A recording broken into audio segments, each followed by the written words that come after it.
Good morning, everyone, and welcome to the Electoral Area Services Committee meeting for Monday, February 26th, 2024. We see a few people in the gallery, so just as a matter of housekeeping, to let you know that the exits are on the left and also on the right where you came in. Mustering point, should there be a need to exit the building, will be in the parking lot. And also the washrooms are located down the hall and on your right to the back here. So that being done, we can move along from there. And of course, our first item of business is always to recognize that we are doing our business today on the traditional unceded territory of the Comox First Nations. Okay, so first up is a delegation follow-up from the Hornby Island Arts Council. This was a meeting of February 7th, and they came for a delegation. So I'm going to turn it over to our acting CEO, Mark Rutten, for follow-up. Thank you, Chair. And Doug DeMarzo, our General Manager of Community Services, will provide a quick update on this.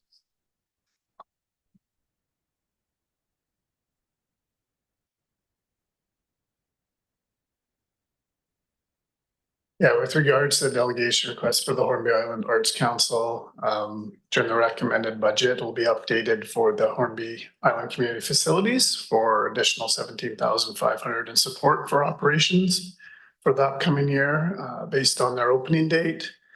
And then we will continue working with the Hornby Island Arts Council to discuss what additional operational specific funding looks like moving forward once they're kind of open and running for the year. So likely see something again the following budget cycle. Thank you very much. Any questions or comments from directors? Seeing none.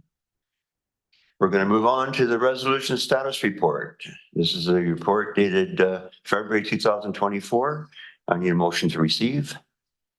Move a second on receipt. Any questions or comments on the resolution status report?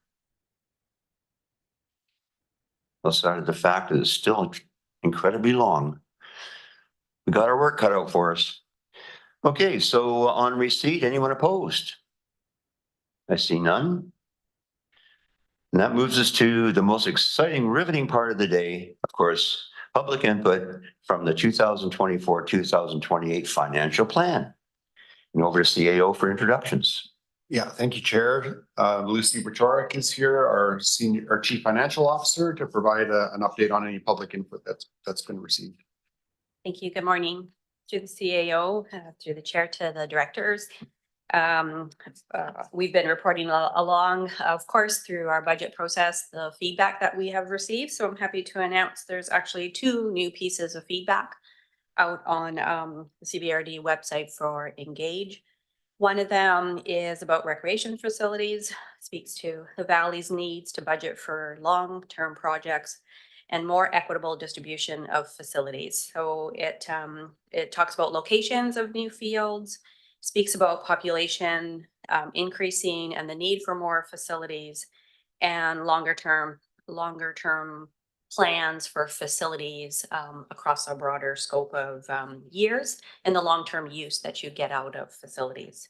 And the second one is another item about road development. It's suggesting that roads be built and bike paths from 17th over the 10th Street East through potential exploration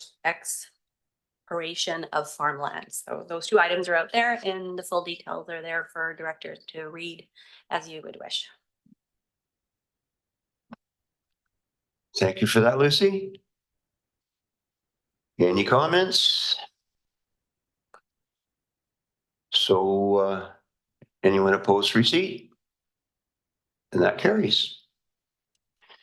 Into reports. Number 1, Electoral Area B Development Various Permit for 1891 Vera Drive.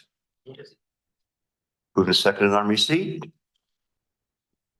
And over to CAO for introductions. Great. Thank you, Chair. Stephanie Pollock is here, Planner 2, and she's going to take us through this report and be available for questions. Thank you. Through the CAO to the chair and committee members, this is a development variance permit application to reduce the required side yard setback of an existing single detached dwelling from 3.5 meters to 2.88 meters with a roof overhang of 2.24 meters from the lot line. The subject property is located at 1891 Vera Drive, which is developed with the subject single detached dwelling and a workshop. The property is approximately 1 hectare in size and is zoned Country Residential 1. The subject building was constructed by the previous owner around 2007 without the benefit of permits, as well as subsequent additions made as recently as 2016, also without the benefit of permits. The applicants are aware that all buildings on the subject property require building permits and are now seeking to bring everything into compliance.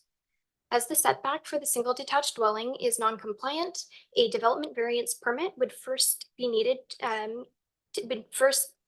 be granted, and then a subsequent building permit application made. Planning staff are in support of this development variance permit because its impact on neighboring privacy, noise, and shadowing is likely to be low. Further, it is understood that this setback will allow for sufficient room for future building maintenance. The Area B Advisory Planning Commission considered this application on November 20th, 2023, and are in support of this application. Adjacent owners within a 100-meter radius have been notified, and as of today, staff have received one piece of correspondence, which the directors have printed out in front of them, indicating full support of the requested variance. The applicant, Kai Neeland, is in attendance today and happy to answer any questions. Thank you. Thank you very much, Stephanie. Does the applicant wish to speak to the matter at all? Not sure what I should add to this. Just want my house to be nice.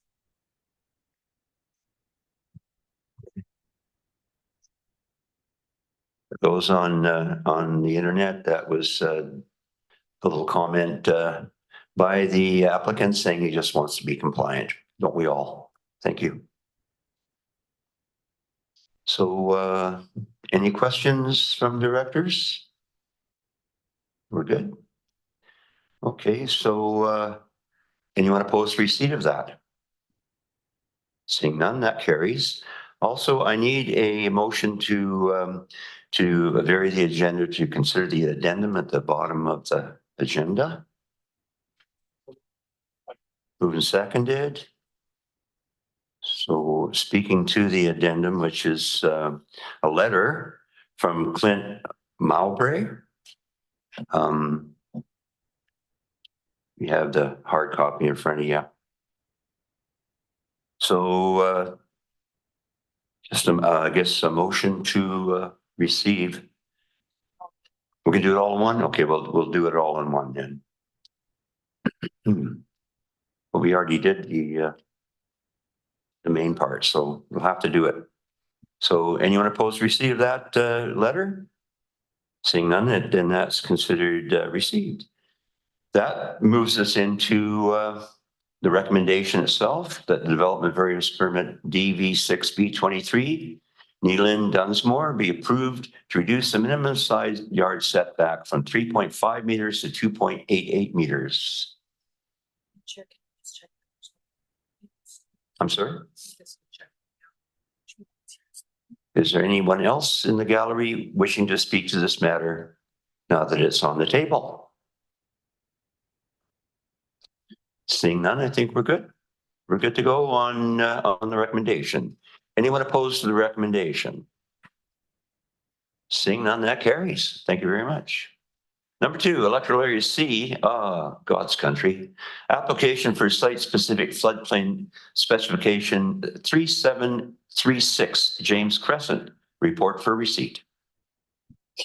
Moved and seconded on receipt. Back over to CAO. Yeah, thank you, Chair. Jody McLean is here, our senior planner to take us through this item and be available for questions.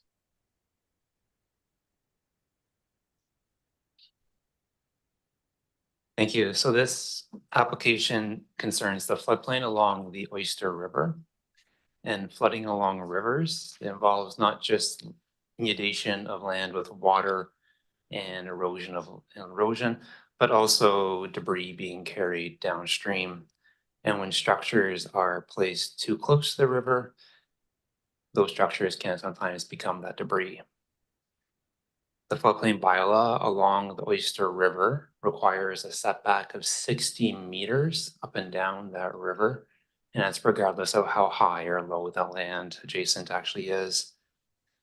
So the bylaw allows owners to propose to place structures within that 60-meter area, but only on condition the proposal comes with a professional engineer's report that lists all the necessary measures that are needed for floodproofing the building and keeping the land safe for the use intended. In this case, residential. And here the owner is seeking to construct a house generally in that area of 60 to 30 meters from the river. And the professional engineer's report, which is in Appendix A of your package, provides those recommendations for accommodating that development on this lot. Staff is recommending approval, and if approved by the board, this professional engineer's report gets registered on title so that this owner must build in accordance with those recommendations and for all subsequent owners of the land to follow in future maintenance and repair. Mr. Chair, the owner, Jen Geese, is in attendance via Zoom and is available to provide any comments or answer any questions you may have concerning the development. Thank you very much, Jody. I see that the applicant is on Zoom. Does the applicant have anything he wishes to add? Hi, good morning. Can you hear me? Yes. Yes, I have nothing to add at this point of the process. Thank you very much for your time and effort thus far. That's a lovely piece of property you've got. I'm very excited if this goes through. This will be quite amazing to live there. Oh, it's an amazing place to live. Okay, so any questions of the applicant or staff at this point? Then I'll ask if there's anyone in the gallery wishing to speak to this matter. Seeing none. I have one question of staff. 60 meters. I know that's the other thing that was part of that, to my understanding, is the fact that the elevation should be more than 1.5 meters above the natural grade. That's my understanding, but looking at the map, of course, it's all fuzzed out. You can't really make out, at least on my computer, you couldn't make out any of the elevation. So what is the actual elevation on that, Jody? Yeah, Lisa, if you can, I think go up one or go down one, illustrates that one right there. Yes. Oh, there you go. Okay, so this is a mapped area, so it doesn't rely on the standard 1.5. It actually has more precise measurements. Okay. And those precise measurements are in there someplace. You just gotta find it and interpret it. And it comes to it's measured geodetic, so 88 meters above sea level is the actual flood construction level. Only 88 meters. Sorry, I think 78 meters. Yeah, whatever that number says there. Okay. Yeah. Just a question. It's not critical. Just a curiosity. Okay, well, that brings us to receipt. And I'm going to call a question on that. Anyone opposed? That carries. And we have a recommendation attached. Moved and seconded on the recommendation. Any further comments on this recommendation? Seeing none, I'll call a question on that. Anyone opposed to the recommendation? Seeing none, that also carries. Thank you very much. On to number 3, electoral area B, site-specific floodplain setback, lot 16 Andrew Avenue. A report from February 22nd regarding a site-specific building setback. And over to acting CAO for introductions. Great, thank you, Chair. Stephanie Pollock is back at the microphone to take us through this report and is available for questions. Stephanie? Thank you. Through the CAO to the chair and committee members, an application for a site-specific exemption to the floodplain management bylaw has been received for the property at lot 16 Andrew Avenue. The subject property is approximately 0.1 hectares and is currently undeveloped. Proposed is a new single detached dwelling and a carriage house. Being within 100 meters of the sea, the applicant hired a professional engineer to prepare a geotechnical report relating to flood hazard as per the floodplain management bylaw. The report prescribes a flood construction level of 5.7 meters and establishes that the 2100-year floodplain setback extends beyond the property itself, leaving the entire property within the floodplain setback and thus requiring an exemption from the bylaw, as permitted through Section 524 of the Local Government Act. The engineer prescribes a lesser minimum floodplain setback for the property of 73 meters from the present natural boundary. So this proposed setback lies between 5.5 and 6.5 meters northwest of the front property line, fronting along Andrew Avenue. The professional engineer provides risk reduction strategies to bring risks down to lower and tolerable risk ratings. These strategies include constructing all habitable floor space above the prescribed 2100-year flood construction level and adhering to the prescribed lesser setback, designing foundations to withstand hydraulic loading, protecting the site from erosion, and site grading to permit efficient drainage on the property.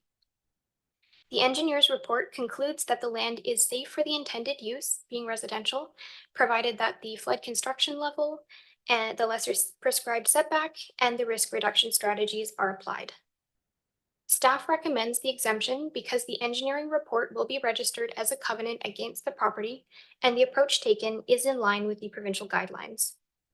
I'm now happy to answer any questions, and I will also note that the applicant, Kelvin Humany, is in attendance today.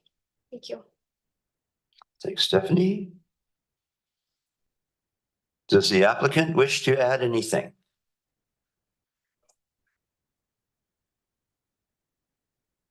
Applicant says that Stephanie's done a great job. We're all in agreement there.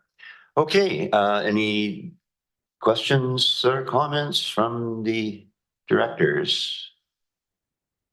Seeing none, we're on receipt. Anyone opposed? That passes, which brings us to the recommendation. Moved and seconded on the recommendation. Last chance to comment. Anyone in the gallery willing to comment on this? Seeing none then, I'm going to call the question on the recommendation. Anyone opposed? That also passes. Thank you very much. Now we have a Town of Comox referral, 1966 Guthrie Road, report for receipt. And over to staff. Yeah, thank you, Chair. Dylan Thiessen, our Planner 1 Long Range, is here to present this report. Welcome. Thank you very much.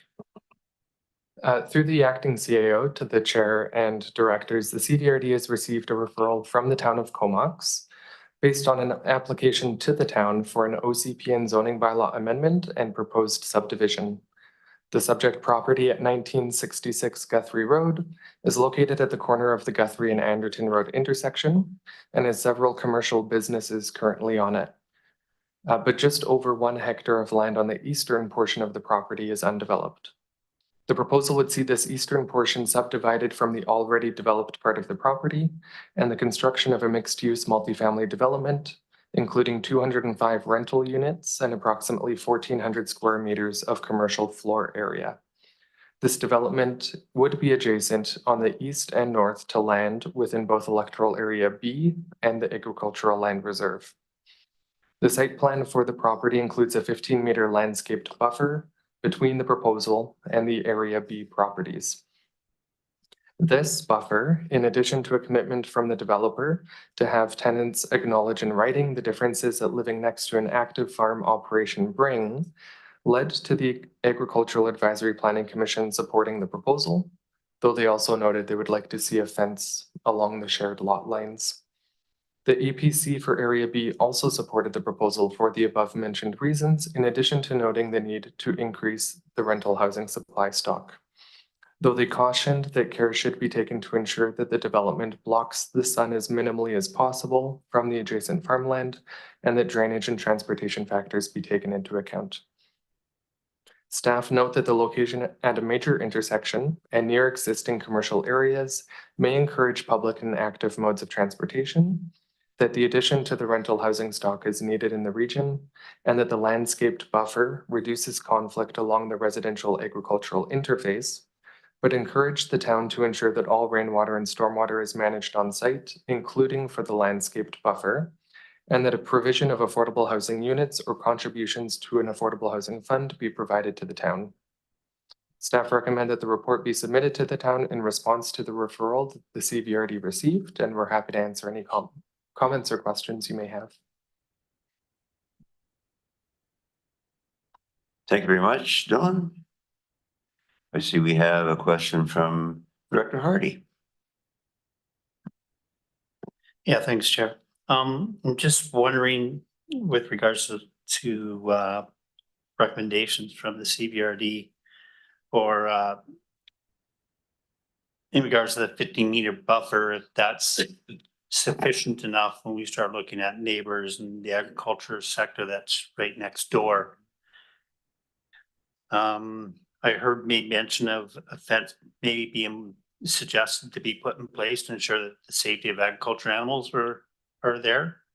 I know we've seen some incidents off of Solom Road where we have the public that's very close to an agriculture facility and we've had some animals destroyed, etc. So I just want to make sure that if this project moves forward, that there is sufficient fencing in place to make sure that we don't run into any problems similar to what we've seen out off of Solom Road. One of the other items that I did see was in regards to, again, being mindful of the agricultural activities. And I know everybody seems to, I've lived here for a number of years, especially not too far off of Guthrie Road, and I've seen instances where development takes place next to a farmer's field, and then 5 years later, 10 years later, everybody's saying we need to get that farm out of there because it stinks too much. So again, I just want to make sure that that's brought forward as clearly as possible, making sure that agricultural activities in the CVRD are still of the utmost importance. And then also, I guess the other concern that I would have is in regards to neighbors that are in the CVRD that may have wood stoves in place. I know folks within the town of Comox have a different perception or a different thought with regards to wood stoves and wood stoves burning. But again, if these newer facilities are being set up next to houses that have wood stoves in place, that they also need to take that into consideration. And then finally, I guess the other one would be in regards to the farms in and around that area.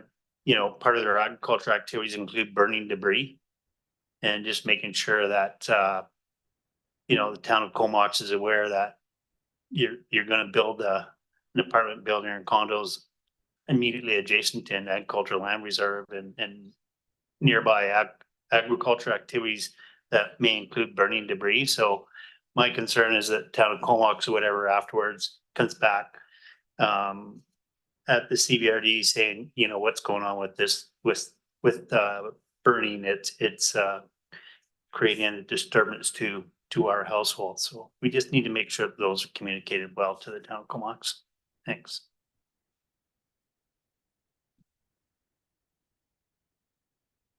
Is there any response to some of those questions? Dylan, are you able to comment on how the staff report currently includes those items of interest? Dylan?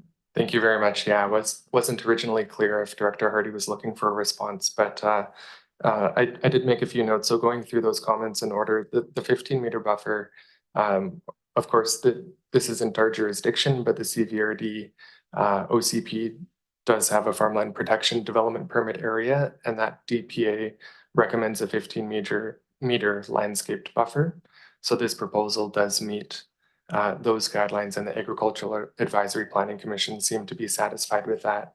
Again, recommending a fence. So that wasn't originally part of the proposal, I don't believe, but that is something that could be included in the comments.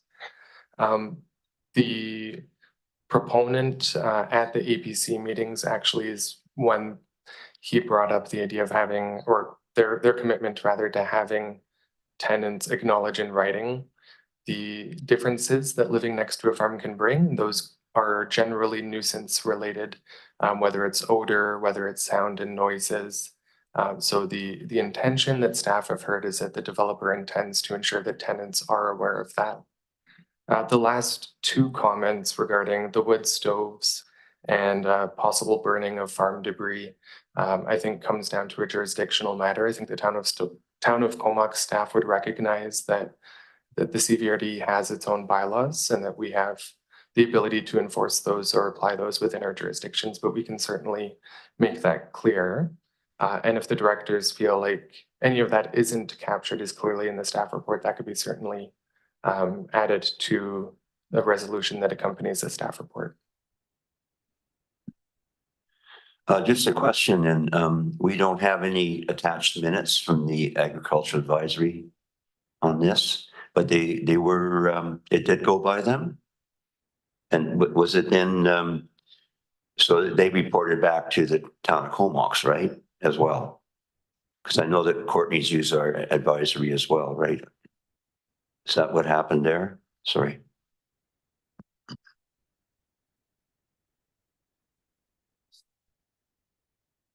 Thanks for the question, Mr. Chair. Sorry, if I understood you correctly, our advisory planning commissions did not report directly back to the town, but staff presented the proposal and were there to listen to feedback so that their feedback is incorporated into our response to the town. But I do have the APC minutes here with me if you would like me to quickly go over what was provided. Any other comments from the director? Director Hardy. Yeah, thanks. I, again, just want to make sure when we start talking about nuances that smoke from burning of debris, et cetera, is incorporated into that. Thanks.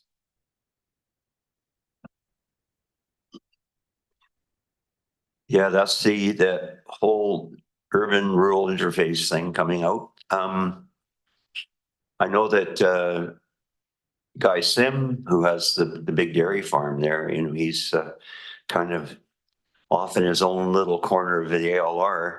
And obviously I remember people in the town complaining, much like Courtney does with the Farquharson farms when they're in the spring, when they're spreading their manure. So it's just part of life. It's organic, and it's the smell of farming.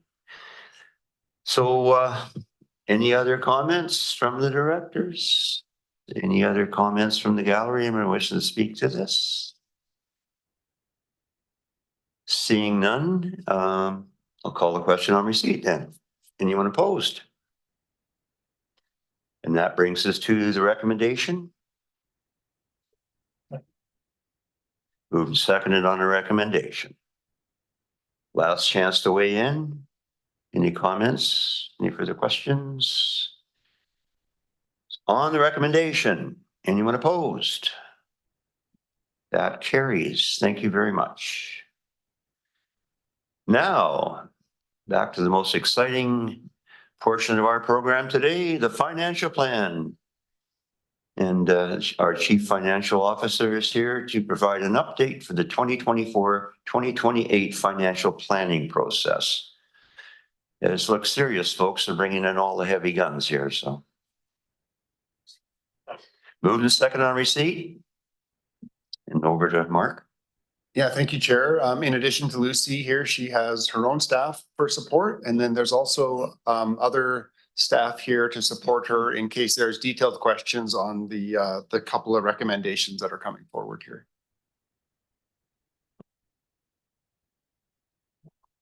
Thank you. Lucy. To the acting CAO, to the chair and directors. Shouldn't be too long for you today to get through this item. We're glad to be back in front of you to keep progressing through the budget process, and glad that you all see this as an exciting item. Happy that you do. We have a short PowerPoint for you just to walk you through all of the different pieces of follow-up and then some final recommendations. So just wait till Lisa brings that up. Okay. Okay, so we have two items of follow-up related to the 2024-2028 financial plan. And I just thought, first up, I would just put this slide up, our roadmap up here, to indicate where we're at. So this being February 26th, we are nearing the end of our process. And with today's meeting, was identified as a place where items of follow-up could coming out of the deliberation meetings from the 6th and the 7th could be addressed. Over the course of the 6th and the 7th, there were 69 EASC services that were presented, discussed, and deliberated. The majority of the needed approvals have been completed and 2 items of follow-up were identified. So today, staff will give a brief presentation on the items. Then you will be provided with specific options that relate to that follow-up. And I also wanted to note that as an order of business today, we also need the final services being considered to gain approval as well, if that's the desire of the committee at this time. The recommendations you will see on the slide bring together all of those final resolutions as well. Okay, the next and final stage, once EASC has provided all the necessary endorsements of budget, this will all flow into the recommended budget, which will be considered by the board on March 12th. So the following 2 items have been identified as follow-up. The first one is about our Service 310, Graham Lake Water. And there was information request here around the use of $300,000 in community works funds and the implications to households. And the second item relates to our Service 621. And this is to reconsider the scope of Union Bay Playground Project, the Playground Project and Trail Project. Consider some options for funding, including existing grants and reserves. And there was a second part to that about support for weed removal efforts on beach access. So those are the 2 items, and Chris LaRose will speak to the first item. Over to Chris. Thank you, Lucy, and through the chair. So the request was to consider the impact on the property owners within the Graham Lake and Denman Island Water Local Service areas from an additional allocation of $300,000 of community works funds towards the water treatment project. So working with finance and our engineering analyst, we've concluded that inclusion of those additional funds could help reduce short-term debt by about $16,000 per year for those 3 years identified. And then also, and more importantly, more significantly, reduce long-term debt in 29 and beyond by about almost $30,000 per year. And on the right, we've just estimated the approximate impact per household of those reductions. So for those 3 years, $182 approximately reduction, and then longer term for the life of the amortization period of that debt of about $324 per household per year. So those are fairly significant impacts, maybe not in the context of the full increases being seen by those residents, but still not insignificant.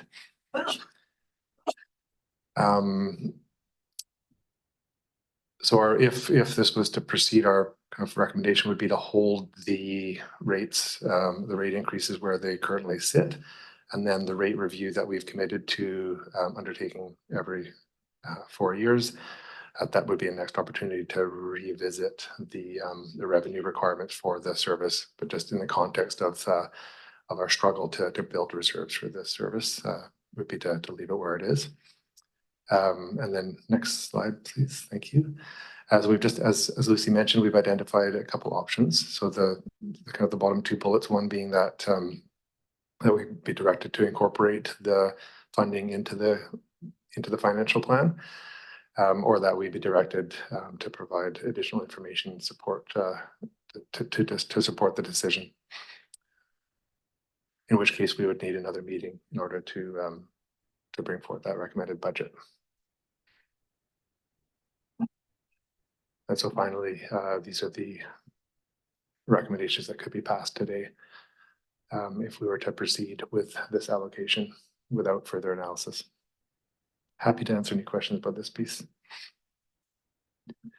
And we have questions, Director Arbor? Yeah, thanks. Just a few. And the first one, of course, is this would be conditional on community building funds being renewed, which they're still not renewed between the federal government and provinces across Canada and municipalities. The last couple of weeks, we heard through FCM that maybe some are looking at changing the terms of the Canadian Building Fund.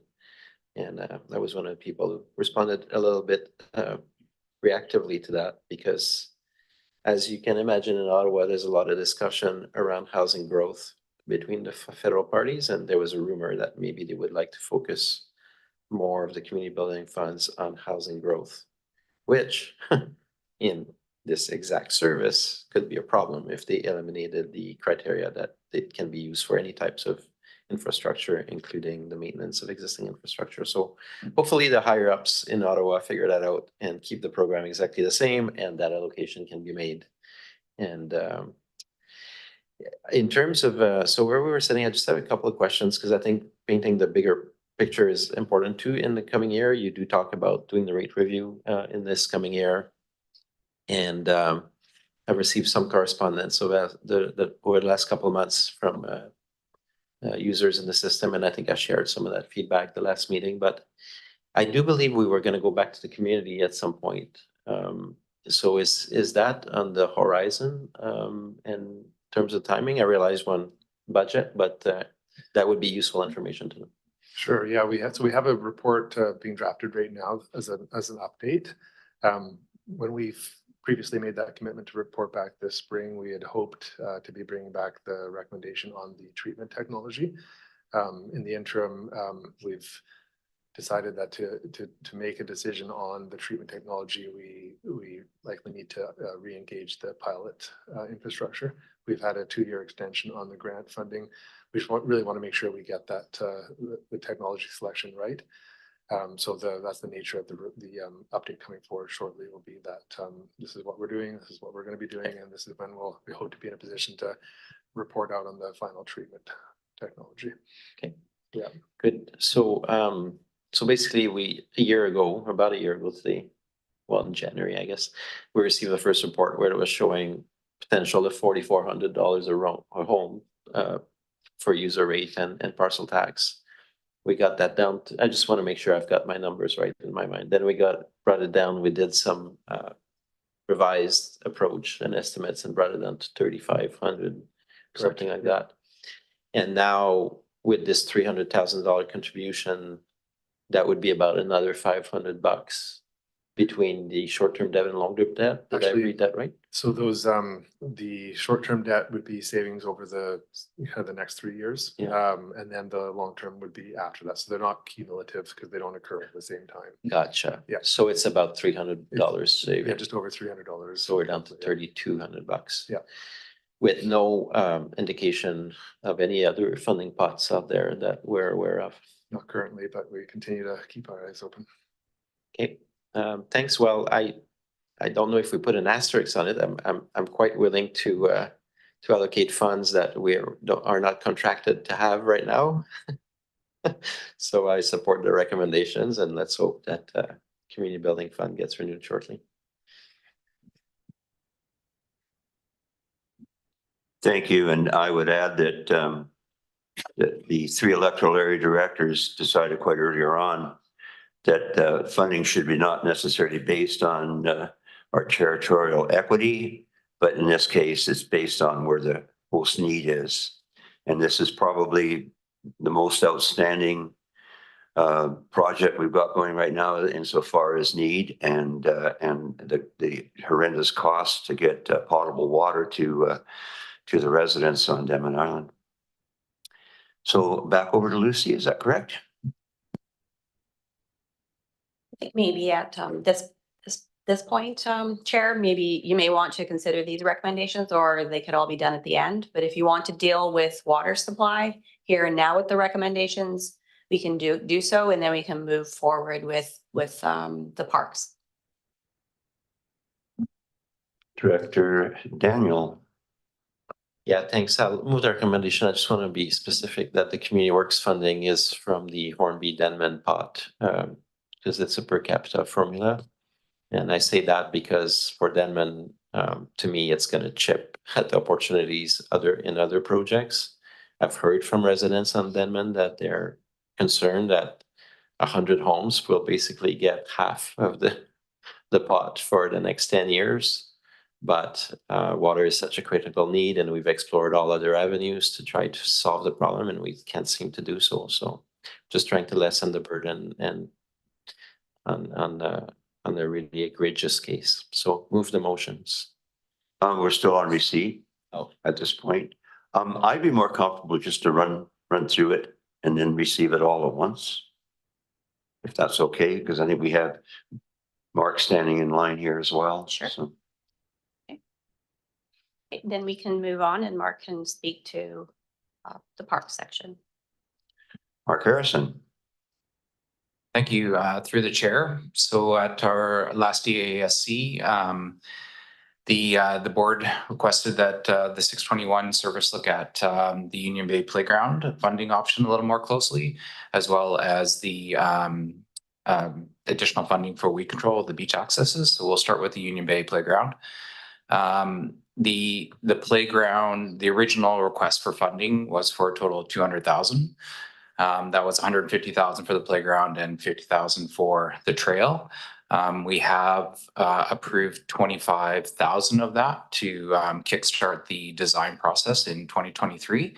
And with the follow-up to be 175,000 in community works funds in 2024 to help with the construction of that playground. The community hall is considering a playground project with Class D estimates. So that's pretty high level estimates based on just a concept plan of 320,000. The community hall, through my conversations with the design consultant, is that they weren't expecting extra contributions above the 200,000. That being said, we did receive a email this morning from the Union Bay Community Club, and it appears that they're actually wanting excess contributions. So I'm not sure what happened there in terms of the communications.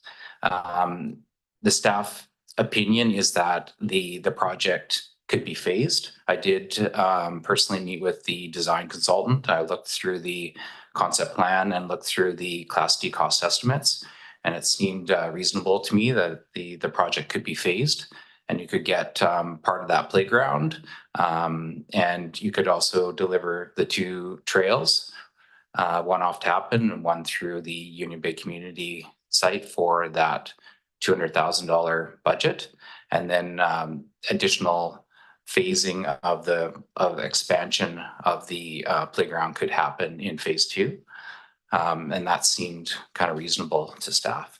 We can move on to the next slide. So this is what was kind of proposed in the concept plan.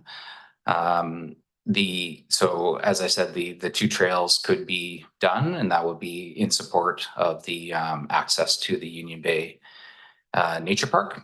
And where the existing playground sits, we could remove the old playground. We can put a new playground in there, and then you could also install potentially a slide on the slope in there. So and then the extra phase two, which would involve a bunch of earthworks, could possibly happen through a phase two. And into the next slide. So the staff are of the feeling that that the existing 175,000 should be sufficient to cover a phase one scope of work, and that let's see, there is the option of we could look at exploring additional funding for phase two in 2025, potentially more community works funds. Otherwise, we could look at funding from the future expenditure reserve. Next slide. Oh, we can go back then. So on that, I think based on what we've seen in terms of the concept design, if we were looking for additional funds, I think we would want to see more detailed design and kind of more precise costing estimates rather than the cost D. And again, the phasing seems to be reasonable in this case. So happy to take any questions. And we have questions from Director Arbor. Yeah, thanks. And thanks to staff and the UBCC for the past year for all the work that's gone on this project. It's actually really exciting to see what's emerging, and a long overdue replacement for that playground. It's literally rotting in place. We all know the need, and we also all know the amazing usage. The entire community congregates around the Union Bay Hall all the time. Families, there's so many fairs, craft fairs, everything, and it'll be great to get this done. So I thought that the email we received this last night in my case, but this morning for you, was quite good. I think as I spoke at the last meeting, I think there is value if my fellow directors are willing to support. I think in the email they asked for another 90,000 coming from the future expenditure reserve. So that's pool funding. The 175 is Community Works, is it, or it's Community Works Funds 175, yeah. So 175 comes solely from the Bainsound pot of money, and it'd be great. We'll see a report that I'm sure we'll spend a bit of time on in regards to the park service that we share. But in my view, it would be great to see, considering the level of funding that typically goes to Area A, that it would be great to see a contribution to close the gap and get the entire project done. And I would support what Mark says if we can, if the directors are interested in tentatively moving option 3, but maybe saying pending receiving further details on, what did you say, on the actual, like moved it from class D to class C or class B or something? Yeah, right now all we have is a concept plan. Yeah. So Yeah. I'd like to see more detailed plan and more detailed costing. So yeah, so I would recommend option 3 pending receiving that plan at a later date. So that'd be what I'd advocate for if the committee is receptive. Thanks.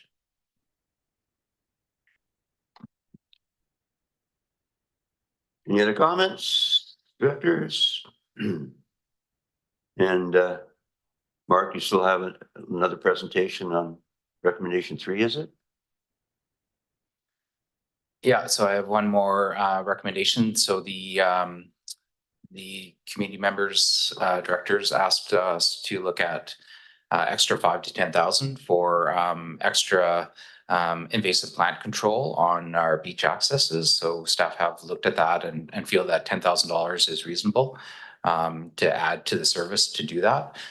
Just to be clear that we don't have jurisdiction over those beach accesses. So in order for us to do any work on those, then we'd have to get permission through the Ministry of Transportation if it's on a beach access that's not currently managed by the Park Service.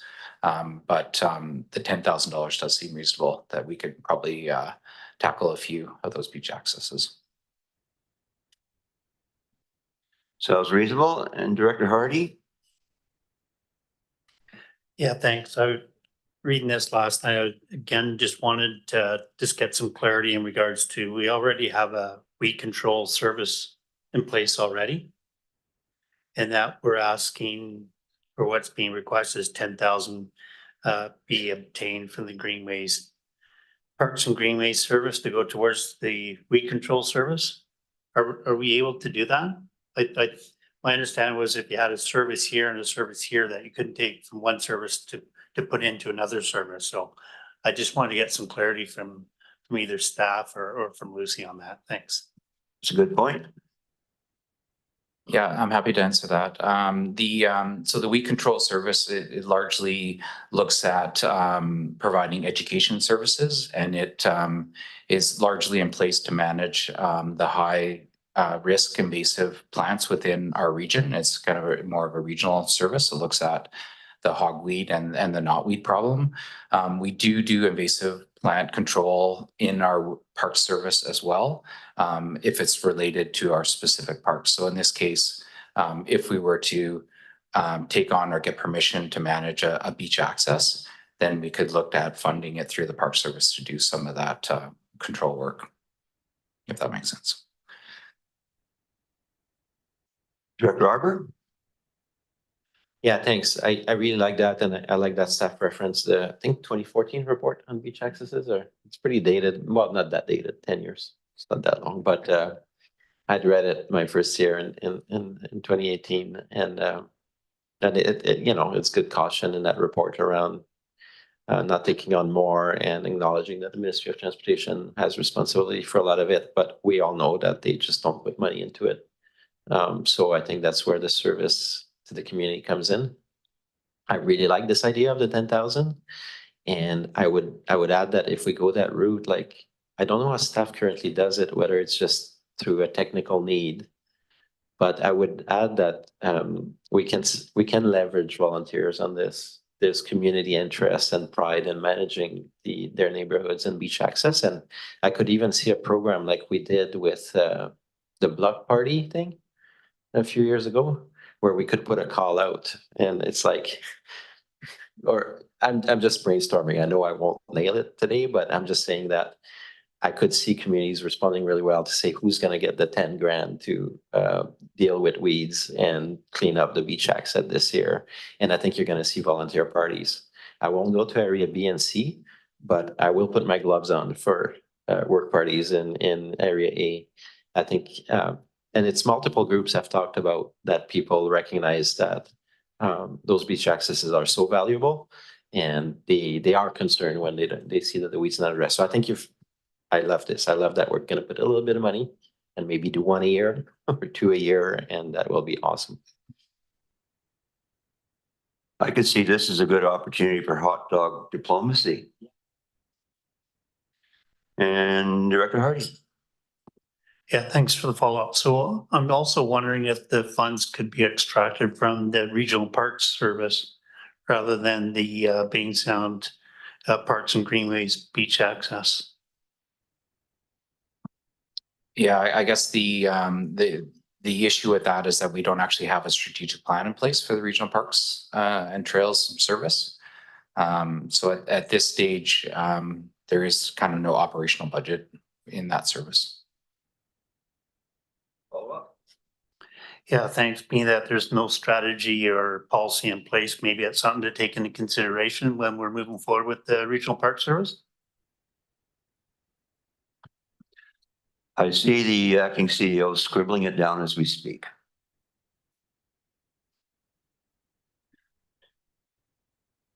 So do we have any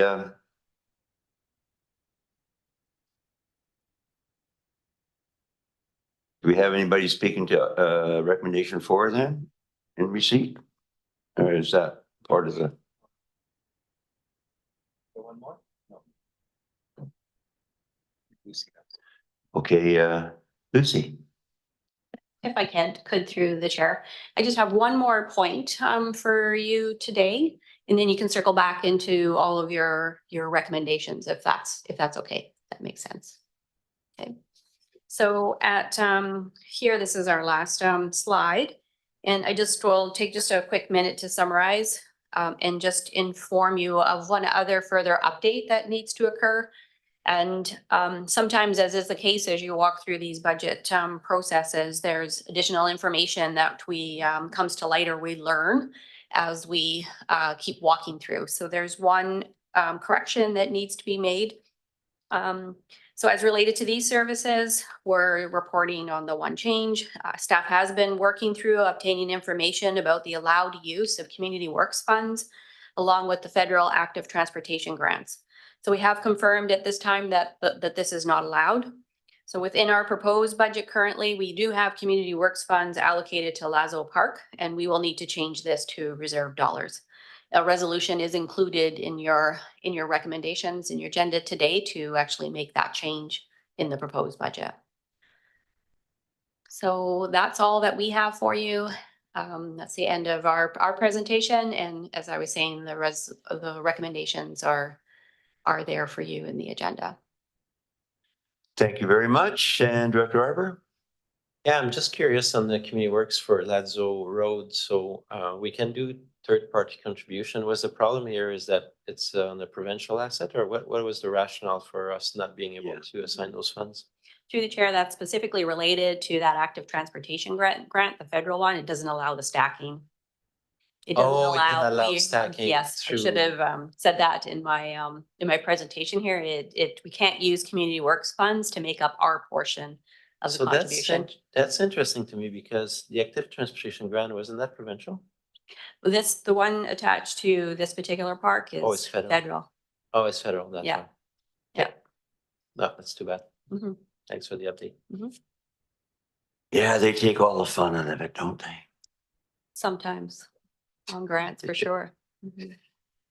Okay, well, I guess that brings us to the big receipt motion. It's already moved, so we'll just have to call the question. Any opposed? That carries. And we'll move on to the first one. Recommendation 1. Director Arbor? Yeah, I guess I'll try to move it and then we can discuss it if it gets seconded, but I moved that for A, that the allocation be made for 50,000, for B, Mothway Greenway for 30,000, for D, 300,000 for Graham Lake water treatment, and for C, I would say Union Bay Playground, the amount of 175 from Community Works from Area A and 90,000 from Future Expenditure Reserve. And can I just add one thought to that? That first part of that recommendation is about the allocation of community works funds. So what we'll need to do is in the proposed budget, we are asking that the Union Bay Union Bay Playground project is increased by that additional $90,000 with those funds coming from the future expenditure reserve. So it's I think adding it as an additional resolution would be what we would need. A separate resolution. That would be great. Yeah. So I'll move recommendation 1 as it is. We capture that on the minutes? Oh, we captured. Okay, so no further questions or comments on recommendation 1. Any opposed? That carries unanimously. And a motion for recommendation 2, please.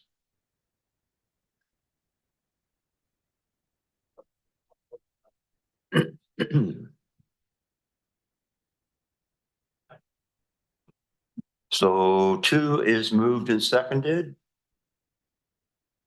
Seeing no further discussion, I'm going to call the question. Anyone opposed to 2? That carries. And a motion for 3, please.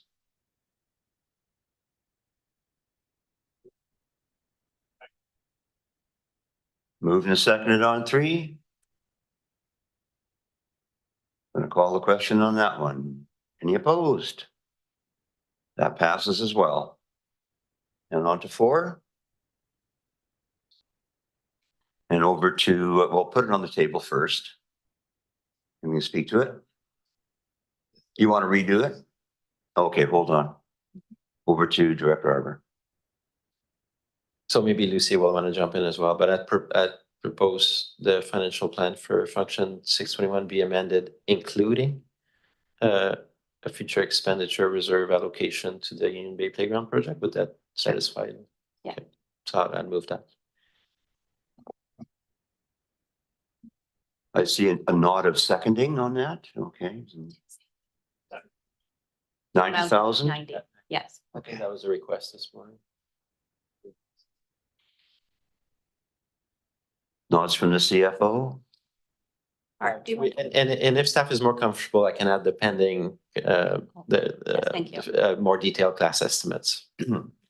Pending, Pending a more detailed cost estimate. then it's very fulsome. Okay. That's why Mark was jumping up and down. Well, that sounds like the best of both worlds. Okay, anyone opposed to the last recommendation? Recommendation 4, going once, going twice, going 2.5 times, carried. Thank you. Okay, I'm going to call a brief recess just to stretch our legs. And we'll be back here in 8 minutes, 10 minutes. Thank you.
Okay, welcome back. Reconvene this Electoral Area Services Committee. And we're on item number 6, which is the proposed draft electoral area building bylaw number 681. There's a report for receipt. Moved and seconded on receipt. And we have John here, and over to John.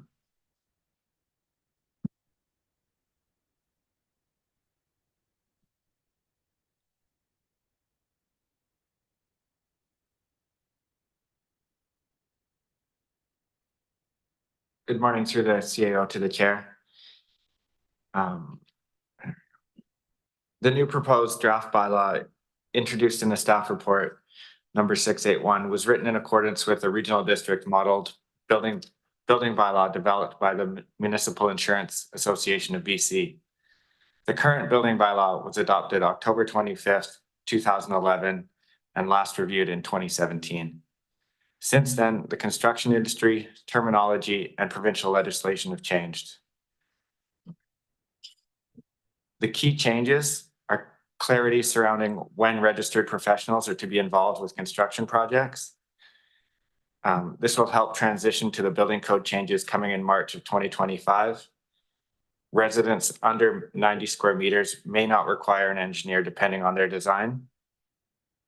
BC Building Code's mandate to comply with the BC Energy Step Code is included. Definitions have been added, removed, and refined where necessary to provide clarification.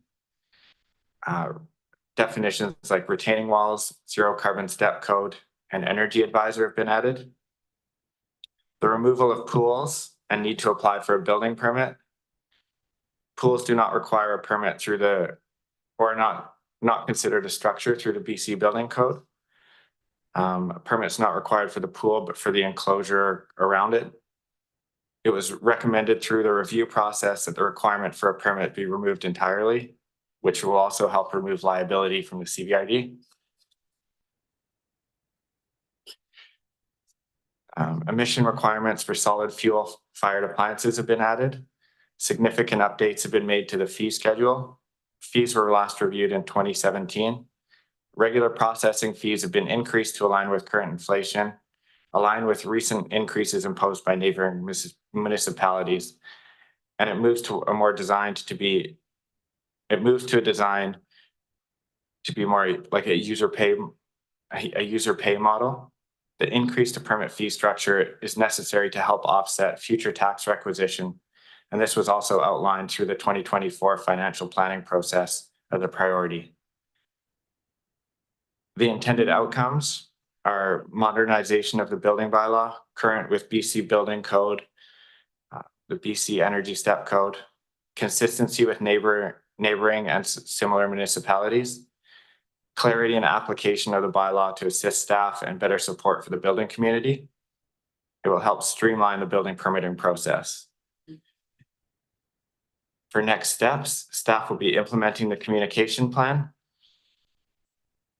It will help educate residents and builders regarding the bylaw, new step code requirements, new provincial building code, and increased costs for building permits. Following a news release at bylaw adoption, educational efforts will include information sessions, updates to the website, a social media plan, and handouts. Implementing amendments to the municipal ticket information bylaw and the bylaw adjudication ticket bylaw will be brought forward following the adoption of the proposed bylaw number 681.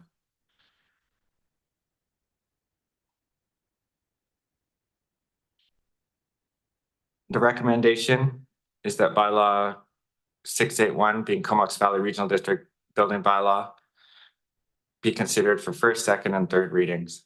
And further, that staff prepare the necessary amendments to bylaw number 104, being Comox Valley Regional District Municipal Ticket Information Bylaw number 104, and bylaw number 679, being Comox Valley Regional District Bylaw Adjudication Ticketing Bylaw, to include the building bylaw as outlined in the staff report dated February 20th, 2024. And with that, if there's any questions. Thanks, John. I can ask a question first if you want to finish that plate. Okay. Well, it's like dealing with carpenters and contractors. I worked in that industry for a long time.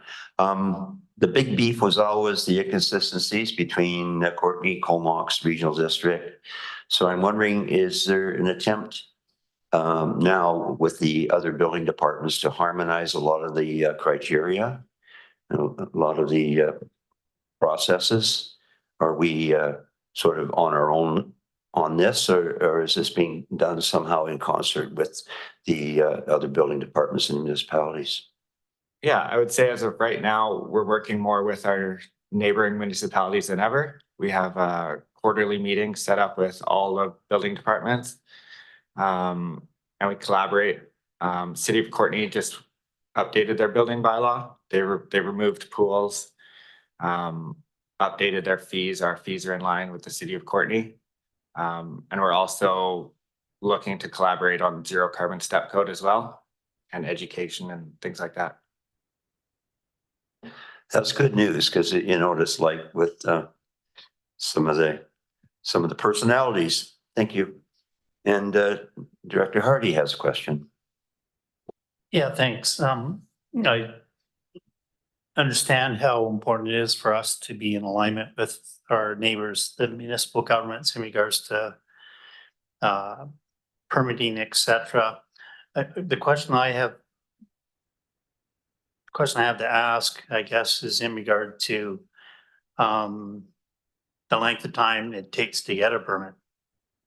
And are we in alignment? If we're going to align our fees with municipal governments, are we going to align that processing time with the same time frame as municipal governments? I understand CVRD permits are almost 2 or 3 times in length in comparison to a municipal permit. So I'm just wondering again, if we're matching apples to apples and oranges to oranges, are we doing that with regards to processing the permits? Thanks. I would say we're definitely trying our best. Early 2024, we've been really busy with permits and single family dwellings, and the town of Comox and City of Courtney haven't been. So we still have a high volume of projects of people building secondary dwellings or the principal dwelling or accessory buildings. And I would say our permit numbers show that. So we are working towards getting our permit wait times down for sure.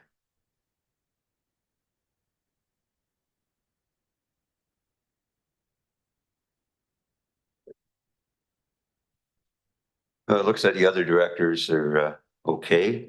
I did pick up a little bit on the mention that the 90 square meters or less buildings, if they're built to a certain design, may not require building inspection or as much building inspection. Is that right? It would be the requirement for a structural engineer to design the structure. City of Courtney has they do it a little differently. They do 5 building components. So if you had 5 engineered, or say if you had engineered trusses, an engineered beam, a floor system, Yeah, you'd require a structural engineer. Working through it and talking to builders, I came up with the 90 square meters to still make it possible for someone to build a secondary dwelling. Simple Part 9 construction that follows the BC building code to help keep costs down. it makes a lot of sense for sure. That's great. Okay. My other question was around accessory buildings on ALR land. Are they still building? Do they require building inspection for the dwellings, or just a siting plan and your electrical and stuff like that? For My understanding was that at one time they didn't require a full building inspection or building permit even. For a dwelling unit on ALR, Not a dwelling, just accessory. sorry, if it's a low human occupant farm building and the property has farm status, there's no requirement for a building permit. Okay. Building inspection. So I know that a lot of the people that, so it's not necessarily ALR, it's just a farm status. Yeah. Okay, good to know. Thank you. Okay. So, we move receipt on that? We did? Okay, we're on receipt. So call the question on receipt. Any? All in favor? Okay, the thumb went up, the finger went up. Okay, and that brings us to the recommendation. So let's move the recommendation. And second it. Once again, anyone opposed? That carries. Thank you, John. Now, introduction of the zero carbon step code, a report for receipt. Over to staff. And John again, I guess.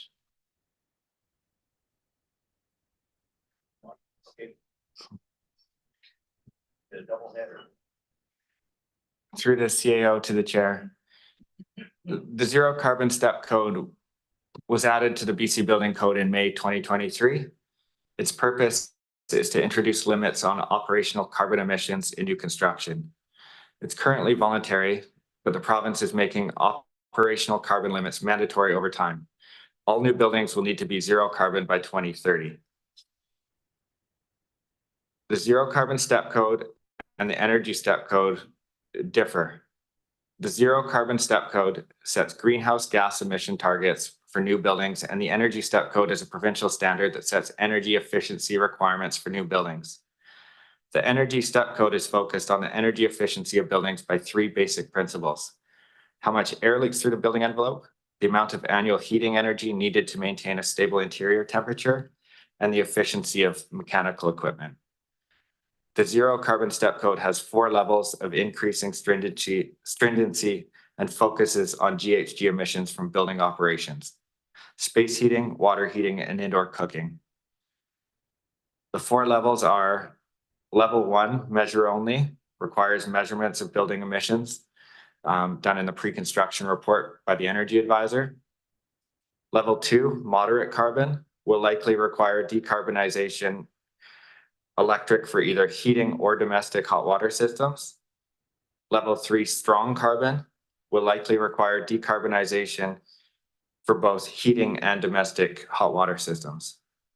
Level 4, zero carbon, will likely require full electrical systems in buildings and as close to zero emissions as possible. The goal for Clean BC emission requirements is to be increasingly more stringent for new buildings in 2024 and 2027. Specific changes have not yet been announced, but in 2030, the BC Building Code will require all new buildings to be zero carbon. Until the province makes it mandatory, local government can determine which of the levels, if any, they will be implemented in their jurisdiction.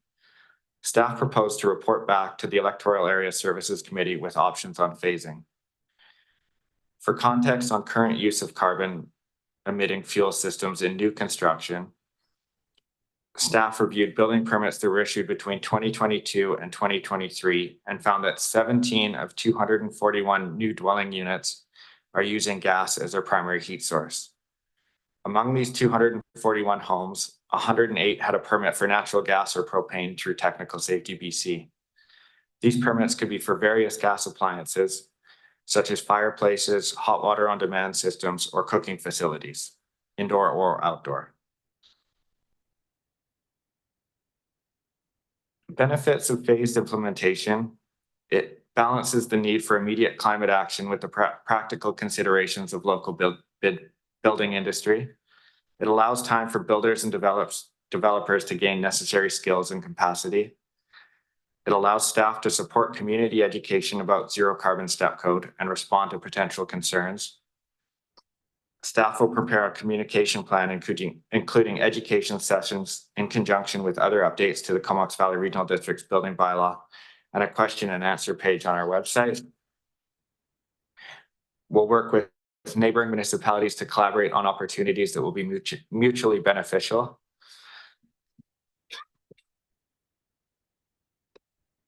And the recommendation is that staff be directed to report back with a proposal to adopt the zero carbon step code with phased implementation.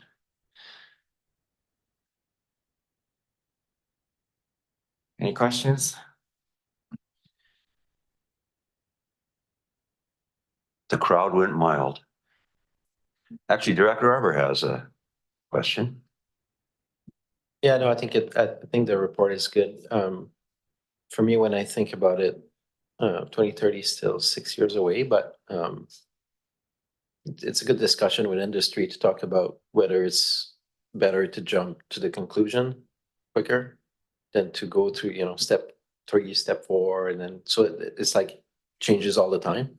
If the end goal is gonna be 0-step code, and the industry thinks it's better to just put that in now so that people are used to it, and I'm obviously fine with that. So anyways, we'll wait for the report to come back. I'm very supportive of that work.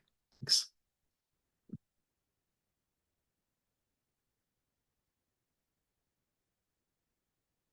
Well, of course, it can take, as you well know, a long time to build a house. From conception to groundwork, permitting, sub-trades, everything else, it can take quite a long time. So I think we have to consider that when it comes back to us again, the fact that it's going to take a while to bring everybody up to speed, and if you don't take that time, then you can run the risk of opposition and things actually unraveling a little bit. So, of course, the other side of this is the fact that I don't know if there's a rough estimate of it. How much will this add to the eventual cost for the homeowner at a time when we're crying out for housing? It's just another $100,000 a unit, to do it. Obviously, if you're the owner, it makes a lot of sense in the long haul because you're going to save money at the back end, right? So I'm looking forward to the report as well. So I'll be in favor of moving this forward. Thank you. Director Hardy. Yeah, just one more question. When do you anticipate having the report completed?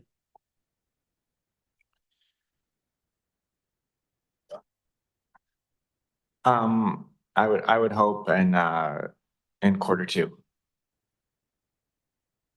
I would also add, I don't see the zero carbon step code having much of a financial impact on the construction costs of building a house. I would see more financial impacts of the BC Energy Step Code, having to insulate different construction practices, and more insulation would have a initial impact on construction costs, but the long-term effect would pay off. Insulation isn't that expensive. $1,000 here, $1,000 there. Okay. I guess that brings us to the receipt. Seeing no further questions, call a question on receipt. Anyone opposed? That carries. And move the recommendation, please. Moved and seconded. Any further discussion on it? Seeing none on the recommendation. Any opposed? That also carries. Thank you very much. Moving on to greener pastures, the Community Parks and Greenways Analysis, a report from February 14th. Did I miss one? Oh, sorry. I'm jumping ahead of myself. We're on the electoral area engagement summary and proposal for 2024. So this is over to Jennifer on this one, I guess. Yes. Jennifer Steele, welcome. Thank you. I'll just let Lisa get up the presentation. All right, good morning through the CAO to the chair. Electoral area directors have been delivering the structured, consistent communications program to residents in the electoral area since 2019. And we've been building on a more informal process and kind of put a more structured process a couple of years ago. Moving into 2024, it is important to ensure the strategy meets your goals and your vision, and also builds upon the consistent tools that we've utilized in the past. So for a summary for 2023, we had 13,000 community newsletters delivered in an unaddressed mail bulk drop, one in May and one in October to all your residents. We had your electoral area meet and greet event, which had 56 residents attend. And we launched the Engage Comox Valley Electoral Area Engagement page, which now has 38 followers that are actively following our updates on that page, which is great. So from 0 to 38, it's small, but it's still something. Our proposed strategy for 2024, taking into consideration costs and tax impacts, is to really follow suit with what we did in 2023. We'll do 2 printed unaddressed community newsletters delivered to the same residents. And this is that one-stop shop newsletter, which provides updates to all your areas and also allows an overarching update. Do 1 scheduled in-person event. And again, continue to grow that EA electoral engagement page to get more people regularly following so that they can stay up to date. The cost for the program is the same. It's $45,000 and it's already been built into the 130 budget.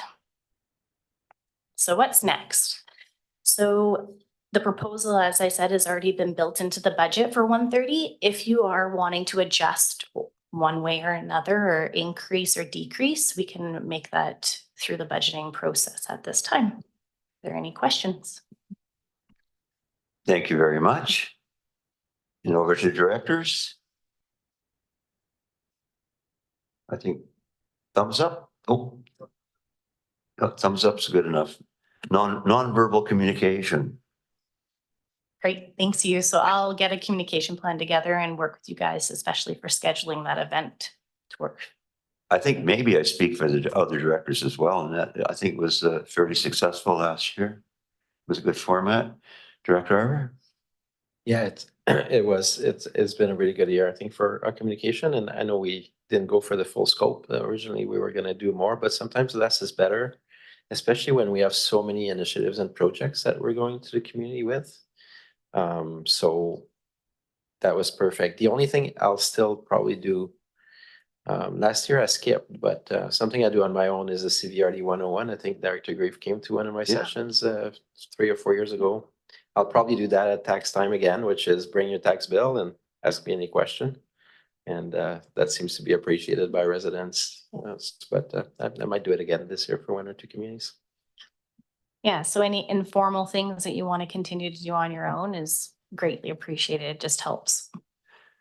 I've got an idea. How many encourage the school board to bring back a civics course in high school so people understand how governments works and the different orders of government and the responsibilities, because my God, that seems to be lost in the general public most times. So, okay, well, thank you so much. I guess we're on receipt only on this one, right? Oh, we got a recommendation as well. So on receipt, call the question. All in favor? Gotcha. See, that carries. And the recommendation, move it. Moved and seconded. Any opposed to that one? That also carries. Now, Green Acres, Community Parks and Greenway Analysis Report from February 14th for receipt. Moved and seconded on receipt and making the way to the microphones. Mark. Oh, and Doug. Mark and Doug. It sounds like a folk group from the early 60s. Gentlemen? Thank you, Chair and Committee. So just to start with a reminder, on May 8th, 2023, this committee recommended that Parks go ahead and prepare a report outlining the costs, benefits, contributions, assets, liabilities, and maintenance programs of the Parks and Greenway service by electoral area. That analysis was conducted by staff and thank you. Relies on the best available information between January 2013 and September of 2023. You may see some things in the report that are no longer true. Anything that's changed in the service or its budget since September is not included. Just a quick reminder, I know you're all aware, but just to make it totally clear, the Parks and Greenways service consists of 3 sub-areas. The Baines Sound portion of Electoral Area A, Electoral Area B, and Electoral Area C. It does not include the municipalities, nor does it include Denman or Hornby Island, which each have their own park service. A quick snapshot of the service area. It's 160,000 hectares.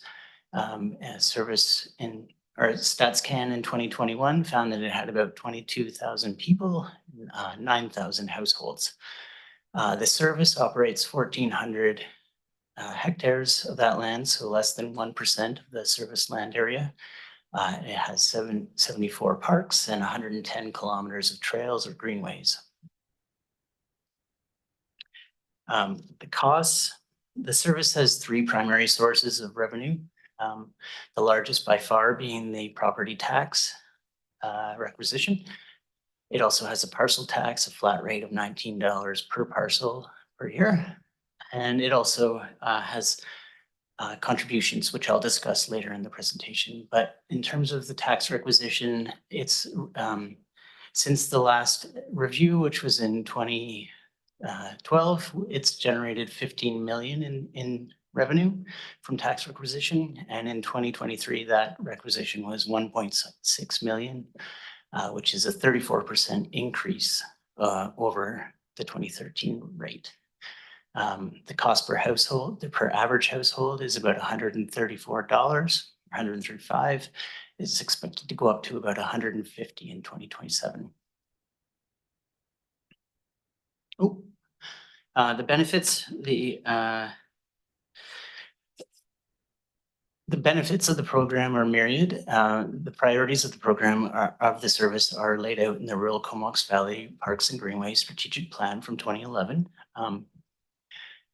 To date, we've completed about a third of the priority projects, and another third are in progress. And nearly half of the strategic actions of that plan are complete, with another nearly like 42% are in progress. In addition to the priorities and actions of the plan, the service links closely to a number of board strategic drivers.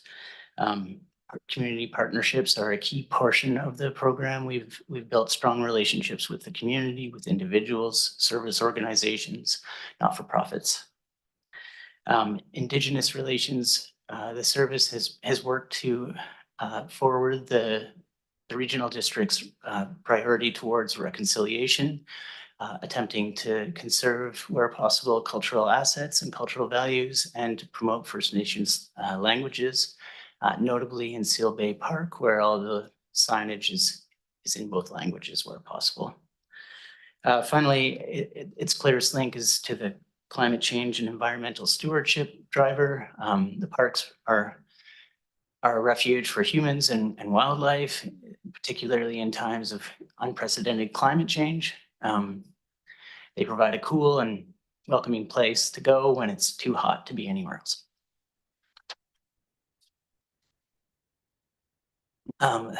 The service has considerable assets, the largest of which are its lands. As I said, it controls about 1,400 hectares. A third of that is actually owned or permanently dedicated as park by the CBRD. The remaining 2/3 are operated through licenses or agreements with other levels of government or private landowners. It is an exceedingly small risk, but there is a possible risk with those leased and licensed lands that we could lose access and that those parks would not be permanently protected. In terms of infrastructure, we have a large maintenance program to maintain our existing assets, which makes up about half of our operating budget. On the replacement side, over the next 10 years, we anticipate about $750,000 in asset replacement liability. That does not include any unforeseen circumstances which could arise through fire or other. But at this point, we do not have in our financial plan the reserves to cover that replacement cost, and we'll continue to rely on contributions from other levels of government and hope that those continue to be available. Debt, we have a small, well, depends on your perspective. We have about $600,000 in debt, which is associated with the acquisition in 2022. And have plans to finalize or to close that debt, I think by 2026. Risk management, the service works is subject to all of the relevant CVRD policies related to risk management, including its land acquisition strategy, which requires any new acquisitions to have an environmental assessment and a risk assessment by our insurer. We also we have several procedures in place to protect staff and volunteers when in the park. The maintenance program, I should say the service is made up of 5 staff, dedicated staff, and then a large cadre of service contract workers. The majority of the day-to-day maintenance and operations of the park is carried out by through service contracts, and we rely heavily on a number of non-for-profit organizations to provide that work. Resources and capacity, the service has grown its tax requisition over the years to keep track with new parks, a higher level of visitation in the parks, and most notably inflation. The cost to do things has gone up considerably since the last service analysis. The other thing to consider is that the park staff look after other services as well, not the least of which being the other 2 park services that we're responsible for, and the new regional parks and trails service. Save the best for last, had a look at the contributions to the service since 2014. Unfortunately, 2013 wasn't available, but the big take home here is that we've received about 15 million in tax requisition from the public, and we've received an additional 13 million in contributions, the majority of which is from private land donations. So we've leveraged that investment to generate about $13 million, which I think is a great news story for the service and for the regional district. We're hoping that we can continue this with the new regional parks and trails service and grow that service in a similar way. And that concludes the presentation. Thanks.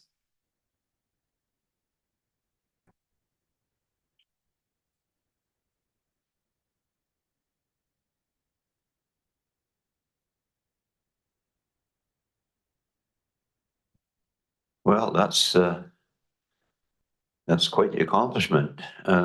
Director Hardy? Yeah, thanks. I'm not sure if it's appropriate to ask this question or not, but I know visiting different stewardship groups within the Comox Valley with regards to all the little parks that we have. One of the things that comes up on a continuous basis is liability insurance for these volunteers that go and steward these parks. Liability insurance isn't getting any cheaper. It's actually getting more and more expensive for these folks to go out and operate out there, and they do need to have that liability insurance in place. So I'm just wondering, I think I brought up last year as well, is in regard to how do we help these different organizations in the Comox Valley that are stewarding our parks? How do we come up with some solutions to address these costs for liability insurance?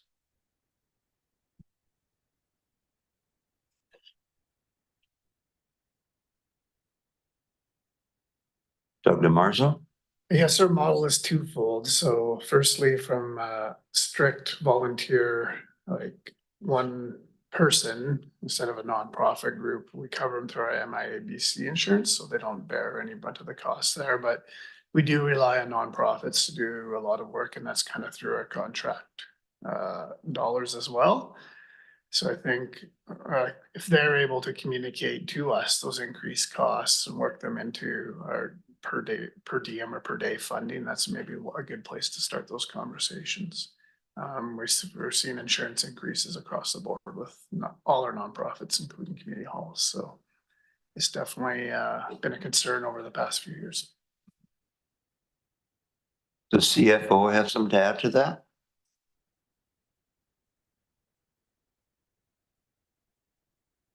There you One go. point, through the chair and just, drawing on from, last time Director Hardy that was mentioned, the staff and I had some conversations around that, and we just made a, task for ourselves just to circle in to our insurance provider again, and we'll just ask the questions again, whether there's some way that some different type of structure in insurance could occur so that it does become cheaper overall.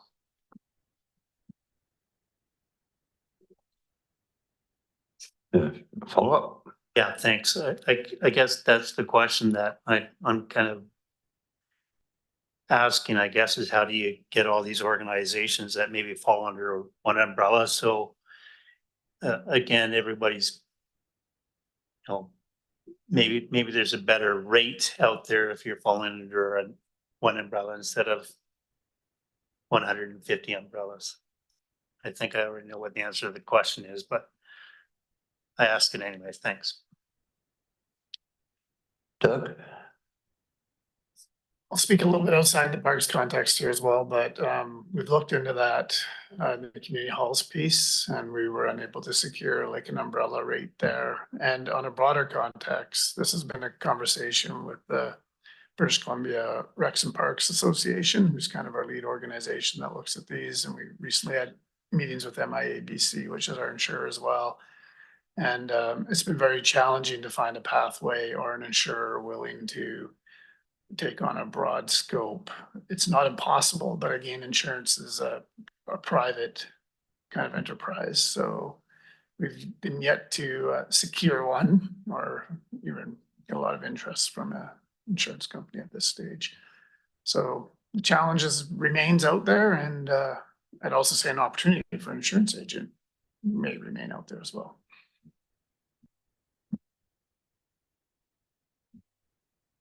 You want to go? One more, Rich? Yeah, I'm just wondering through the UBCM or FCM, if there's an opportunity, because I guess this isn't just a Comox Valley Regional District thing when we start talking about liability insurance for parks. I'm just wondering if there's that ability to maybe put forward a question to the UBCM or FCM with regards to trying to address this issue. Thanks. I do think that UBCM would probably be the best option, being that we've already passed the deadline for resolutions at AVICC, and it would be a BC-wide question. So probably they would be the best ones to approach. Director Arbor? Yeah, it's a big topic, right? That's hurting everybody, both with infrastructure activities. So I support exploring that further. Maybe we can talk about it at ESC strategic planning in June, because I think that's a long haul project to try to fix that space. So in regards, going back to the report, thank you. That's a really, really good report in the level of information that's in it. So it's definitely meeting the bar in terms of what I hope for. And if we go back to a year ago, my impetus for this was to look as to whether Area A should look at split out its park, considering the future growth in Union Bay and the lack of larger parks, and got way more information than what I hoped. So I think that's really a good report, not only for me, but for residents who ask questions to look at, all driving towards that partly equitability, but the one that I also like that staff mentioned is this is a successful service. I'm not gonna argue that. And so there's a bit part of me like, why fix something that's working well? Part of why I could look at that in the future is there's still, like, there's some of the analysis, the way the numbers were presented, like cost per hectare or something like that. Like, I didn't quite bite into that. That's a form of analysis that basically, you know, because we have fewer parks in Area A and they're smaller parks, like it skews. So I went back to the raw numbers, and the raw numbers that I found, for example, so we know that Area A contributes 27% of the operating cost. But on page 10,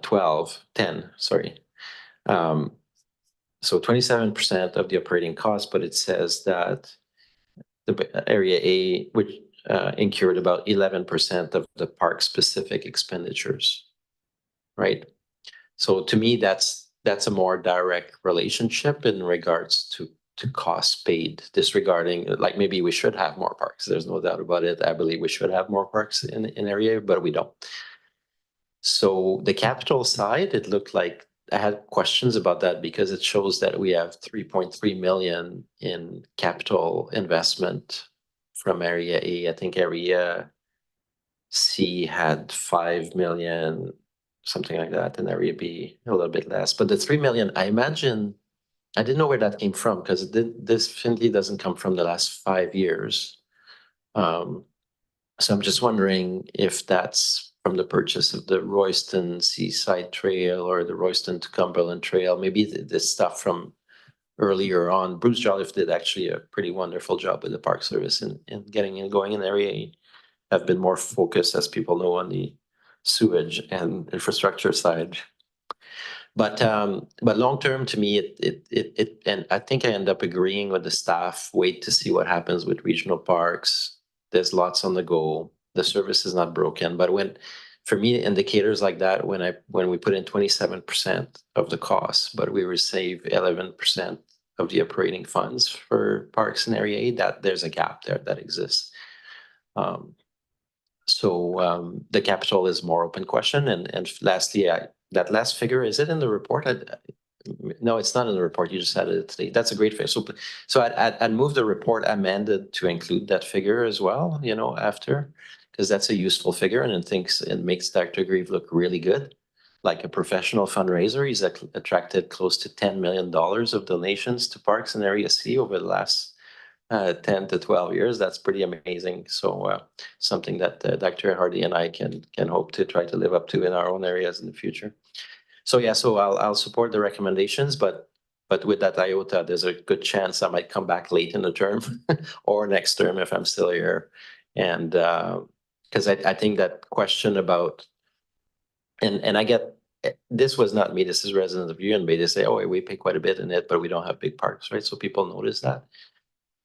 So I think it's not going to go away. And the question as to whether it'll make sense to keep everything the same once the regional park function is started, or whether we'll go back to the pre-2007 with that community parks. For me, community parks, like, it might make sense eventually to resplit that function. Thanks so much.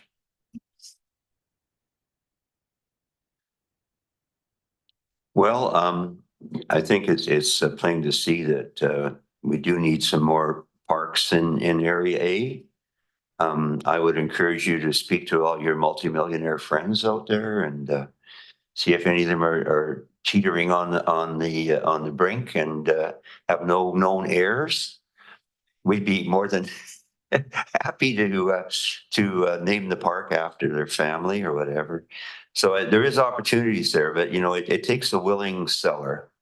And that is where you, of course, run up against the issues, and also the fact that not everybody is as enthusiastic about parks, say, as this committee is, because we've proven along the way that we are definitely committed to procuring the parks and greenways, because the old story is you only get to buy the property next year as once in a lifetime. So when these things come up, they come up. One thing I wanted to say was that astounding to me was Friday, I guess, or Friday morning. I was driving along Waveland Road and drove by Seal Bay Park. It looked like there was a box store with a big sale on or something. That parking lot was just chock-a-block full, and parking on the road as well. So I don't know where they all go.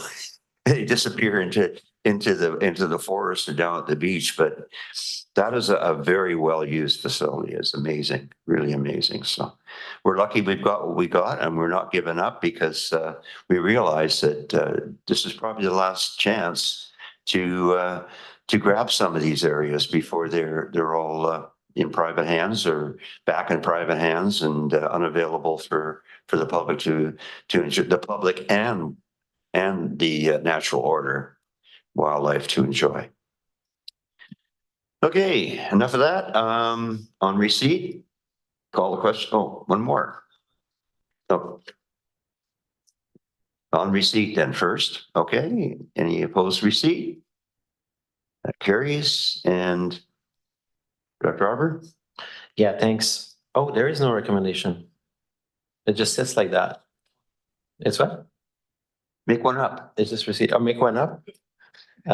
Just that the parks report be amended to include the chart that was presented on contributions. And since I'm on the topic, I know I'm talking too much for Lisa. I will boil it down here, but and also community amenity contributions, because the report didn't mention how we got, for example, Union Bay Nature Park. It talked about donations, but it didn't go into parks that specifically as a category. So just two small amendments at the discretion of staff. So piece on communication. Do we capture that in one way, shape, or form? Yeah, so basically just to include the table and to look at including a small thing, an amenity contribution. Little communication piece. Okay, so there is a recommendation on the floor. Is seconded? No, seconded. Any further discussion? I'm sorry, you only get one further. Director Arbor. I'm not amending the recommendation. I'm just speaking further. If staff feels like it, I think that would also be a great document to have on our website. I'll probably talk about that in the future. There's a lot of our documents that staff has spent a lot of time on that is impossible for the public to ever find or know that it exists. We do a pretty good job, but I think we could do an excellent job. And this is the kind of report I would love to see as available and as backgrounder. I agree. We should double down on photo ops. Okay. So we have that captured. Very good. All in favor? That carries. And moving right along, we're blistering through here. Number 10, Union Bay Water Local Service Area, water tolls and other changes in the bylaw amendment report. This report is on the table, and back over to CAO for introductions. Right. Thank you, Mr. Chair. Zoe Berkey, our senior engineering analyst, is here to take us through this report, and she's supported by Chris. Welcome. Good afternoon, through the chair. In 2023, changes to the water rates for Union Bay were adopted, and these new rates were not intended to change the billing structure, only the rate charge for the base rate and the 4 consumption-based tiers in Union Bay. Customers in the service are billed quarterly. However, the bylaw is intended to outline the monthly charges and permitted monthly consumption per tier. When drafting the bylaw changes, there was an error within the bylaw. For the permitted consumption by tier, the quarterly consumption was reported instead of the monthly. Attached as Appendix A to this report is the proposed amendments to the bylaw to correct this mistake. Should this be approved, the error in the bylaw will be corrected before the next billing cycle, and there will be no impact or changes to residents on their next bill. Happy to answer any questions you may have on this report. Okay. Sounds like a correction. No further discussion on receipt then. Anyone opposed? That carries. Recommendation is moved and seconded. Any further discussion or comments? Seeing none, anyone opposed to the recommendation? Seeing none, that carries. Thank you. And while we're on water, Union Bay Water Local Service Area Development Cost Charge Study for receipt. Who's second on receipt, and back over to Zoe. Thank you. Through the chair again. Development cost charges are monies collected from land developers to offset some of the infrastructure expenditures incurred or to be incurred in the future to service the needs of new development while not adversely affecting existing users. With the recent completion of the Water Master Plan for the Union Bay service, upcoming growth-related projects are now better understood, and staff are recommending completion of a DCC study for the service. The Union Bay water system currently has a capital expenditure charge bylaw, which is the improvement district kind of equivalent. And the DCC study would replace the capital expenditure charge bylaw and include developing the DCC and capital improvement cost charge rates, along with aligning the bylaw language and structure to be similar to our other CBRD water DCC and CICC bylaws. The DCC best practice guide outlines the process and requirements for consultation when completing a DCC update. So should the recommendation within the report be approved today, it's anticipated the study and bylaw amendments will be completed in late 2024, with the next step being a draft background report and proposed rates presented to the EASC in June of 2024. We're happy to answer any questions you may have on this report as well. Questions on the report? Director Arbor? Yeah, thanks. I'm just wondering how extensive, I'll be supportive of this, but I'm just wondering if there'll be consultation with the development community in this work, or it's purely internal work? No, as part of the best practice guides, there are requirements to consult with the development community. So once the draft report has been presented, we would take that report and the proposed rates out before the kind of adoption of those rates for consultation and feedback before that kind of final reading. And that's the development community specific to Union Bay, not just the BC Construction Association or anything? Yeah, we can focus that kind of consultation to the right. The ones that people. will be affected, basically. Exactly. Okay, great, thanks. So I'll definitely support this. And Director Arbor, or sorry, and Director Richard Hardy. No need to swear at me. Quick question for you in regards to consultation. I'm assuming that Comox First Nation would be consulted with regards to a parcel of property. I think that's down in the Union Bay area. They've been involved or been consulted with this process? Yes, they'll be consulted. We have been talking in regards to the Water South Extension project and the development cost charges there, and then we will provide an update for Union Bay as well. Very good. Still on receipt? Call a question on receipt. Anyone opposed? That carries. And a recommendation, motion. Moving second on the recommendation. Any further discussion on that? Seeing none, call the question. Anyone opposed? That carries.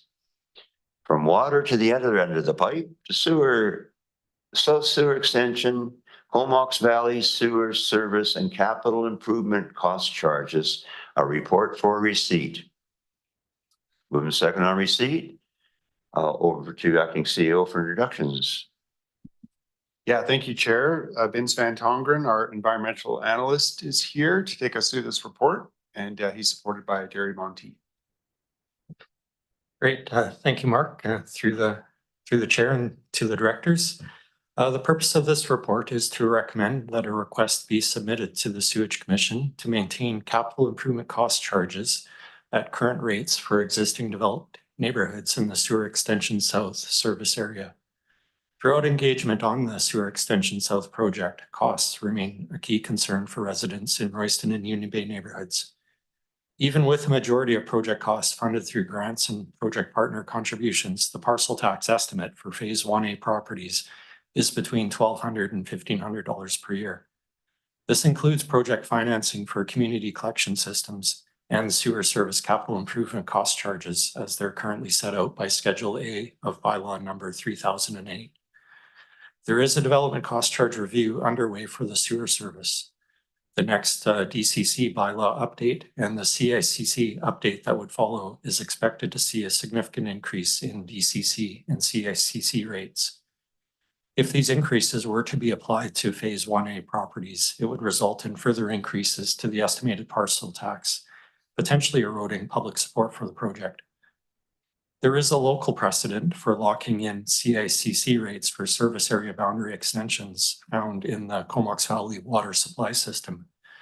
The CICC bylaw for that service includes a reduced CICC rate for identified in-stream boundary extensions. This local precedent and the electoral area contribution to CVSS non-depreciated assets that was made in 2020 provides for an option to request to the Sewage Commission that CICC rates for existing neighborhoods be held at their current rate at such a time that the CVSS CICC bylaw is updated. This is the basis of the recommendation in the report. This report also includes some further information on the application of CICC charges to secondary suites, carriage houses, and other properties with multiple dwelling units. This has been a pretty common topic of discussion at project PACTAC meetings and open houses. As it stands, the CICC bylaw is pretty silent on secondary suites and carriage homes and additional dwelling units. That said, the CVSS DCC bylaw provides more clarity on the application of DCCs to secondary suites and additional dwelling units. In general, where a secondary suite is located within the same structure as the primary dwelling and only has one bathroom, there would be no additional charge. However, where a second dwelling structure, such as a coach house or carriage house, is constructed on a single-family residential property, an additional charge is applied. To maintain fairness between properties that currently have a second dwelling structure and those that would be adding one in the future, CICCs would best be applied using these same criteria. And with that, I'd be happy to answer any questions on the report or the recommendation in it. Thanks, Vince. And Director Arbor has a question. Yeah, thanks. I guess another little thing that arises in the project. So for this one, do we have any insight as to like has this gone to the staff group between the municipalities and us in any shape or form, or this will just go straight up to the Switch Commission from here and their staff can look at our report and offer their thoughts to elected officials? There is the advisory committee meeting for the Yeah. sewer service this Thursday, so it will be discussed at that point in time. The advisory for the south area? No, for the for the sewage system. Yeah. Yeah. Okay, great. Yeah. So you'll get some thoughts on it there. Yeah. Well, I'm in favor. It looks like the number. So basically what this resolution says is we'll consider Royston and Union Bay like existing neighborhoods, right? As opposed to like new homes that are being built. So that to me seems logical. I could see how someone who wanted to look at it different, we could, but that would be harsh. And then second, on the secondary suites, if I looked at the report, it's just a handful, right? I think you identified 10 or 12 or something like that. Yeah, there is about 14, I think, yeah. in phase 1A and another 19, I believe, in Oh, phase 19 1B. in 1B. Okay, Yeah, so still yeah. 30 or 35. Yeah. Yeah, and that's something I think Mark knows too. Like we heard about that at open houses, and I'm sure you have too of people asking questions about that. So maybe this process will help clarify the path for the longer term on the secondary suites as well. So yeah, I'm absolutely happy to send that at the Search Commission, and I'll make sure to attend the meeting to hear the feedback from staff and elected officials.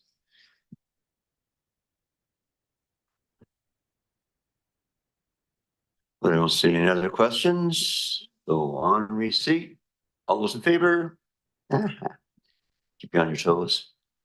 That carries, and there's a recommendation attached. Moved and seconded on the recommendation. Any further discussion? Seeing none, call a question on the recommendation. Anyone opposed? That carries. So no new business. We've already done the addendum. And we received that with the first item. So that brings us to a motion to adjourn to in camera under section 90 of the community charter. Moved and seconded. All those in favor? I think lunch is ready. Lunch.